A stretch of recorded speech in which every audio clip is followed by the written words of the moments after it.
Hello and welcome to a very festive edition of Property-Pxrn Stars, brought to you by your hosts David Lindley and Matt Giggs. We were going to start this with ho ho ho, but it's too cheesy. As if two estate agents and Christmas hats isn't cheesy enough. But we thought that now we're at a certain stage of the podcast and it's Christmas, it's the season for giving. So this is our 12 days of Property-Pxrn Star Christmas, of course. Absolutely. And so, Matt, what's the format then? What are we doing? Well, the format's going to be really simple. We have had 12 excellent guests. I've absolutely loved it, to be honest. It's been brilliant. It's a big commitment coming into London, and for the guests as well, sharing their wealth of knowledge. And I think what we've decided to do today is share 2 minutes on each guest, a takeaway, an action, something that you can learn from in a snapshot from each guest. So if you need to, you can go back to that episode, listen again, and take more action going forward, because that's what this is all about. We're keeping it at 2 minutes because it's absolutely roasting in our very flammable Christmas hats under all the lights. So by the end of this, we're going to be dripping with sweat. 12 days. It's the Christmas way. Absolutely. Right, so what we're going to do is a couple of minutes on each guest. We've got 12 guests, 12 days of Christmas. Matt's doing 6, I'm doing 6. Matt, who are we kicking off with? Daniel Daggers. Right, Daniel Daggers, the king of super prime. I mean, let's be honest, this guy has already built his own global brand in the last 3 years. I met Daniel in the beginning stages of the pandemic, and he'd just come out of a big corporate role. But what I learned from Dan is about his knowledge, his experience, but the fact, and I'm telling you this right now, though he worked in the corporate world, he'd already built his reputation. He'd already worked in his market consistently. His knowledge was phenomenal and is phenomenal right now. So he's completely invested in innovation and inspiration and knowledge. If you go and check out that episode, you're going to take so much away, which is know your market. Know your market inside out. There's nothing he doesn't know about the areas that he covers, especially around Central and London and all of those areas. So this guy is one to watch. I mean, you've probably heard from him, you've probably followed him already, but you must take away the lesson. And that's if you are working in a estate agency for someone else right now, that start building your brand now. That's my takeaway. I agree. It's something that's come up with lots of our guests, actually, is building your personal brand, whether you are doing something by yourself, whether you're working as an employed role, even if you don't want to do something on your own, it's protection. Absolutely. In your role, and sets you apart from the competition anyway. So on that note, then to segue into our second guest, which was Simon Ledbetter, the marketing guru of the industry, who's been doing some great stuff with his 30 days of marketing.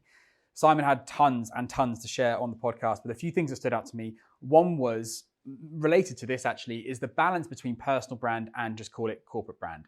And because, like we are now, personal brand gets talked about a lot because it's a new thing. Corporate brands have been around since there's been companies. Personal brands has only been a thing since the likes of probably like Richard Branson and so on brought that to the fore.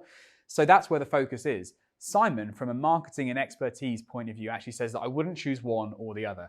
What the beauty is having the combination of a corporate brand that a customer can know, like, trust, and build their awareness with, that differentiates you from the competition, built then with your personal brand, that when you're in the living room, they are the person, that personal connection, they buy into you, and your reputation precedes you when you're in the living room with the vendor. He said do both.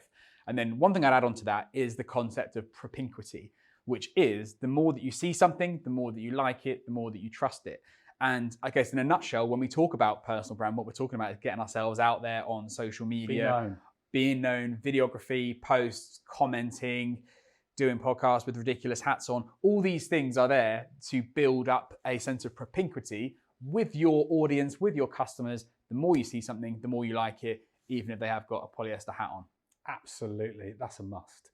So the third guest, or the third episode highlights I want to share with you, was Ian's story of stories. And what I love about Ian is the fact that 5 or 6 years ago, when he reached out to me, he'd literally changed his whole way of looking at a estate agency. He was in a high volume, low fee model. And then within a year or whatever it was in the end, he went into a low volume, high fee model. And he couldn't be happier. You can see his passion, his delivery of high production, quality marketing. It shines through everything he does. And he packs value into the service and experience that he delivers. So just think about this for a minute.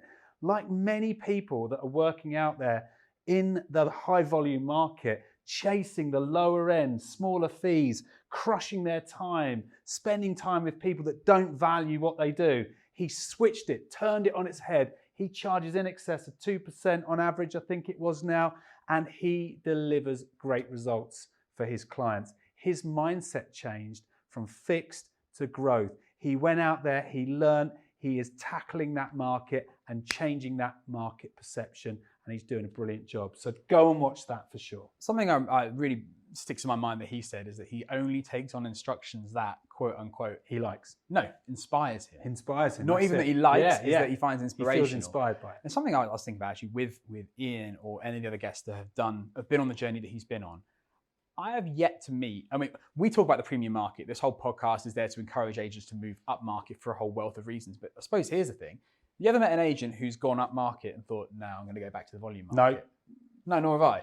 No. And I've been in this market for a while and it's only just clicked with me. And I've never seen someone more do that experienced journey. agents have taken that step. Go, next one.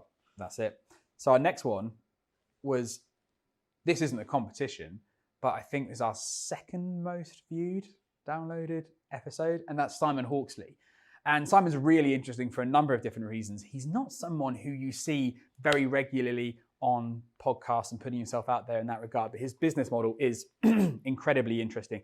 I would really encourage you to watch that one because even if you disagree with what he said, and it was quite controversial, I promise you, you'll come away from that episode with a different perspective on your estate agency business.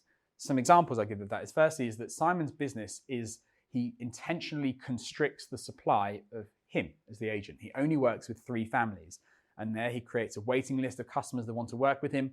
He charges fees accordingly because once you're on a waiting list, you reach the front of that waiting list, you're not going to quibble about the fee. And the other thing he does, which is so different, is Simon's not on Rightmove. There's no office. He charges 2.5% plus your VAT, and he does that in a really interesting way. His whole piece, and I'd encourage you to watch this because hearing it from the horse's mouth is so much better. He says to clients, the industry average is 1.5%. That's what you get from any agent out there. For an extra 1%, here is what I can give you. And he does that by working collaboratively with other agents in the local area. So he'll work with he typically works with your kind of country houses, if you like. So he'll work with a country agent in the area. They're the ones who kept the board and the Rightmove and the publication of it. He is the one that has that personal connection, and he's the one that picks up the future clients from it. But it's such an interesting way of achieving 2.5% without Rightmove, which sounds like a myth, but is actually the reality. It's really, really interesting. The other thing he says, just on constricting supply, is he talks about the number of properties that you take on. So he said if you take on 42 properties, for example, that means that every property you have is less than 3/4 of a day in your month. And how can you justify a fee if that's all you're giving those properties? And the other thing that he says is about photos and the numbers of photographs, which is really interesting. And his position on that is you don't want to give a customer an excuse to not view a property by overexposing it online, and the photos that you load of a property become that property's digital footprint forever. Be very careful and very selective about what you load online. And I thought that was a tactical point from a very strategic conversation, but a really interesting one. That is a particularly spicy conversation. I'd go back and watch that one. Absolutely. And the next episode was Russell Quirk. Speaking of spicy. Hated by the industry. And in fact, I'll tell you what happened. About 3 or 2.5 years ago, I first met him. But for 10 years before that, I'd probably watched him, listened to him and thought, no, I completely disagree. When I got to really meet him and understand him, it made such a big difference. And in this episode, you get to find out why he was so controversial and outspoken. And I think that really helps you to understand his journey from being, in the industry as such and working on a cheap fee. Again, completely bestowing the virtues of cheap fees for many years that he was, to changing it on its head and going into a higher fee mindset. But I'm going to talk about PR with Russell.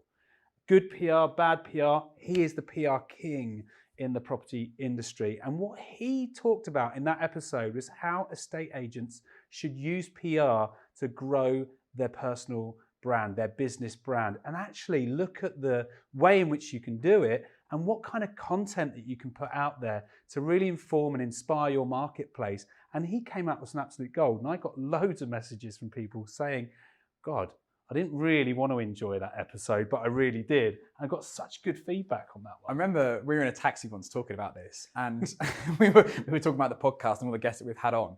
And you turned around and said, who is the guest you've had the best feedback of everyone you've had on? I was like, it was Russell. Yeah. And he said the same thing.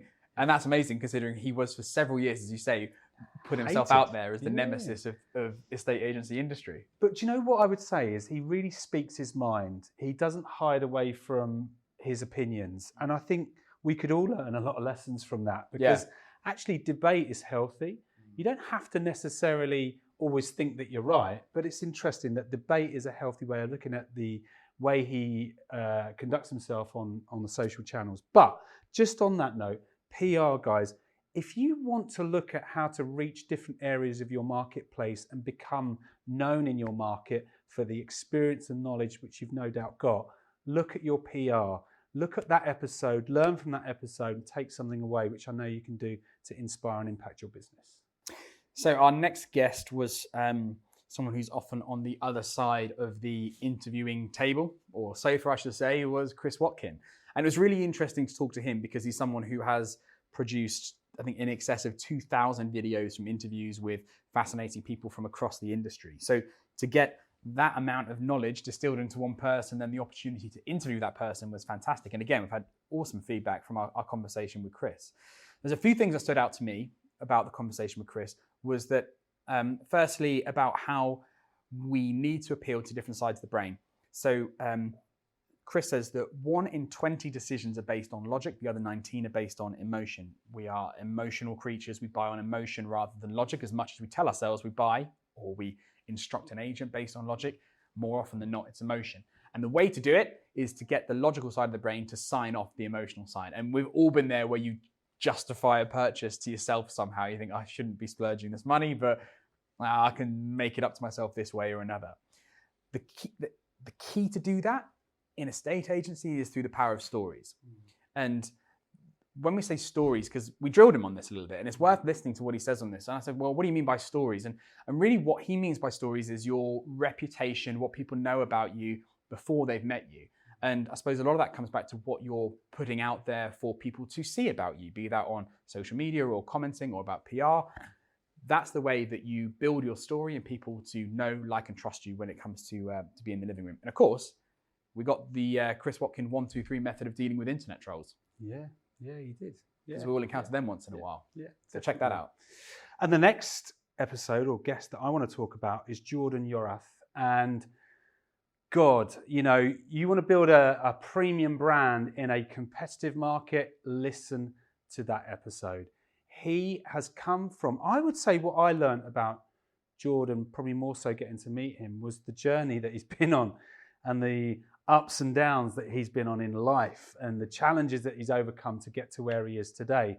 But equally, I've really understood the power. There's a book called Rocket Fuel, or something that I think would really summarize how important it is to have someone by your side if you're going to build this business who complements your skill set, complements the way you work, and in together you build this dynamic duo with his partner Liana. I mean, they are an incredible force. And the word that springs to mind when I describe that interview and his growth is passion. Passion comes through. He believes in what he does. He believes in what his team does to deliver great results for their clients. And they are an incredible team, an inspirational team together building that business over there at Munro. I think it's Westall. It's around that Yorkshire area, but they've done an incredible job. Great interview. Take loads away from that if you're looking to go on a similar journey. Our next guest was Elaine Penhall, and this episode is especially interesting for a couple of reasons. So I think in the industry, things come in as new and then they become the default. So things like floor plans at one point were new and they were a differentiator, and then they become the norm. Professional photos were differentiated, then they become the norm. What Elaine does in her business of Lemon and Lime is what's called staging and styling, which is about property presentation. And just to clarify this, so people get it mistaken for interior design. Interior design is for a homeowner staging and styling is presenting a property for a prospective buyer. Now that can reflect who the owner is. Probably if you go back in time, that's who it was, but keeping up with current trends and so on. It is where I believe the industry is going in terms of property presentation, and at the moment, to use it to differentiate your offering, especially in the premium market as we're focused on, to offer staging and styling, a consultation, even if you don't go down the road of using staging and styling, to offer that as a consultation, if nothing else, is in itself a differentiator and well worth considering, because the uptake of this is increasing all the time, and pretty soon it'll be a normal part of the service, whereas now it's something that's different. And I think especially now it's interesting because Elaine is positioning this service as an alternative to price reductions. Mm-hmm. Now, as we sit here in the latter part of 2023, that's a conversation that's happening a lot at the moment. Mm. And instead of a price reduction, which is a guaranteed loss of money for the vendor, you can offer a staging and styling consultation. And even if they go down that route, then typically the cost of staging and styling a home is 0.6% of the property's value. It's a little bit like an estate agency fee. It's done on a percentage. The minimum price reduction you need on Rightmove to get an alert out is 2%. So, well, it's probably more than that now, right? In terms of to get any traction or a change of interest. So it's a different conversation to have. And that can be from a vendor retention point of view. If this is someone you've got an existing client and you're worried about losing them at a certain point in time, or for other agent stock, you can be the agent that offers a different conversation to them. And when I say that conversation, Elaine and her team can do that for you. But the point, I suppose, is about looking at things like staging and styling as a way to differentiate yourself and your proposition and to win more premium instructions. And I thought it was a really interesting conversation with someone who's created this industry within an industry. Yeah, definitely. She was brilliant. And the next guest or episode is James Scudder from the Country Living Group over in Pembrokeshire. And my takeaway from James is the fact that he's been an agent for 20 years. And there was a point where he was burning out. And that was almost like his call in his moment to either exit the industry or look at another avenue. So he's gone from burning out to standing out. You can't miss this guy's videos. Go and follow that I think it's at Country Living Group on Instagram. Check out James Scudder on LinkedIn. You'll see what he does to produce high quality content and videos for his clients' properties to get to their outcome. But I'm just going to tell you this, he doesn't just sit there and wait for the video to do the job for him. He is super proactive, super consistent, and listen to the discipline that he's got operating in his area of the market. And you've got some great stories that he shares in that particular episode for agents who are looking to stand out in their market too. What a guy. Yeah, it was super interesting because he does these amazing videos. He's on jet skis and flash cars and all the rest of it. But actually what came out in the podcast was the hard yards that are needed underneath that. He delivering letters, hard. Door knocking, Absolutely. Doing the hard yards to win that market. It's not just what you see on social media. Bit of a segue into our next episode, which was from John Paul Rafferty of Rafferty and Picard. And this is especially interesting because John Paul has seen a gap in the market there where the incumbent established national premium brands were actually offering a bit of a rubbish service. Come back to conversations that we've had today. They weren't offering videography on some of their premium listings as well, just, dare I say it, taking it for granted. And he saw that he could produce amazing property marketing, an incredible service, differentiate himself and win that lucrative market. So he did. So he set up a separate brand to his core brand because he knew that that's what he needed to position himself in the premium market. And he went for it, really focusing on building awareness on socials. And an interesting thing, I don't even remember, but he said the top 2 platforms for building traction, dare I say it, I hate that word, but traction in the premium market were, I still find this incredible, LinkedIn and TikTok for the premium market. It's just the last thing that people go to as their default. But that was the most effective. He also he has his mindset of separation and then of the 2 brands. And it was about how he manages his time, manages his businesses, and how he can focus on one and delegate to another. And then I suppose the thing that really surprised me in that conversation as well is we started talking about the reality TV programs of the premium industry. And like your UK equivalents of Selling Sunsets, I can't remember their names, I don't really watch them.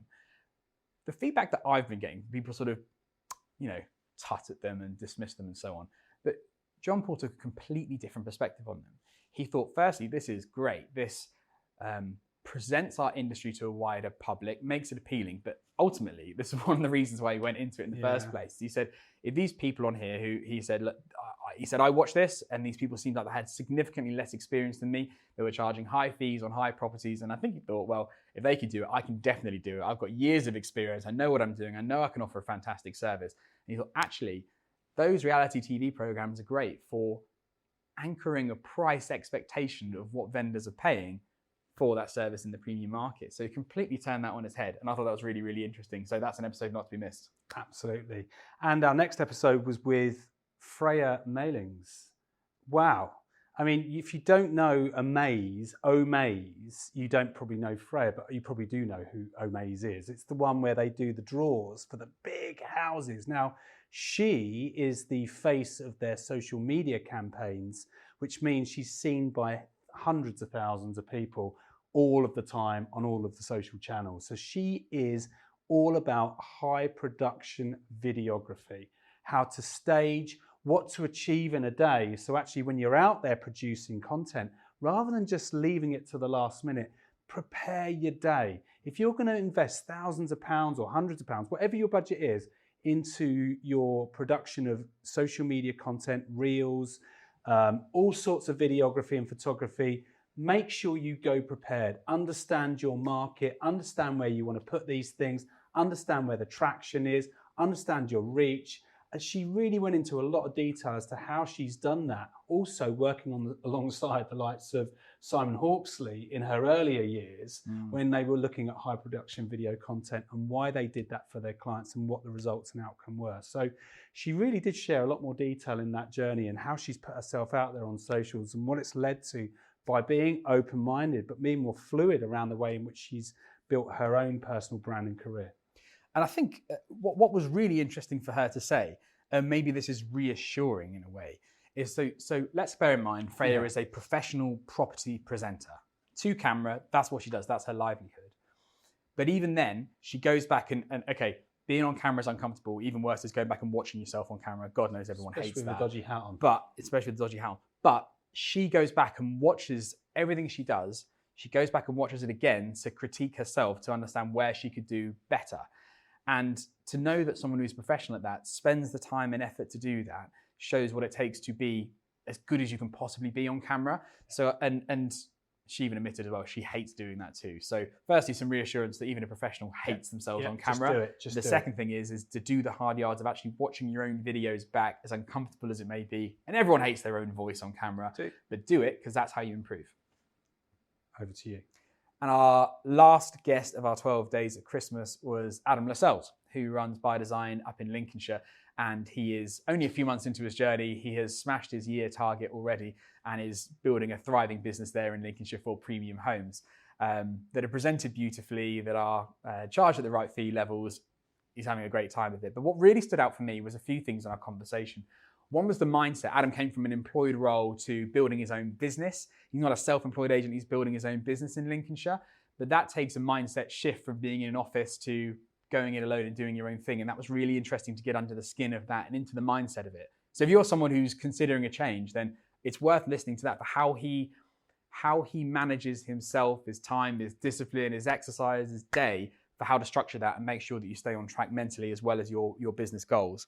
And then the other thing that stood out was, again, it comes back to discipline, but the discipline to turn down listings that weren't right for him. Now imagine that, you're starting out on your own and a big fear has to be, okay, I've got to get the right number of instructions on. And actually he's confident enough in knowing what he wants and what he doesn't want for an instruction, he's turning them down. But for the ones he takes on, I guess the key word that came out of that conversation for me was collaboration. And it's worth listening to that episode to understand how powerful that collaboration is for your business and to work with similar businesses that are kicking in the same goal as you, talking to similar customers. There's referrals, there's opportunities, there's awareness that comes with it. There's an amazing outcome for the vendor in it. And ultimately that reflects on you as the agent. So I'd 100% recommend listening to Adam's. It was lovely to hear a bit more from Adam. We've known each other on the social channels rather than too much personally, but what you see is what you get. He really cares about what he does, but also, he talks a little bit more openly about the fact that it is hard work, it is challenging, you have dark days. This is how he manages himself and his mindset to stick to the plan. And I love that about Adam. Really, really good. So there we are. That's it. We managed it, actually. You know, I've got a timer here to keep us on track. Yeah, we're at 24, just 25 minutes if you count an intro. So we got that short and sweet because I'm melting inside this stupid hat. So as we approach Christmas, just to say from Matt and I, thank you for all your support, for all of the nice comments I've had about the podcast. Thank you for listening, for watching. We really, really appreciate it and the support that you've given us. This has been a new venture of both of us of hosting our own podcast. It's something that we intend to do for the foreseeable future as well. Yeah, really enjoying it. I don't know how you feel. Well, as long as I don't get cancelled by a particularly controversial guest, we should be all right. Yeah. But just to say, thank you so much for listening to this special Christmas episode of Property Porn Stars. And we'll see you in the new year. Merry Christmas. Merry Christmas.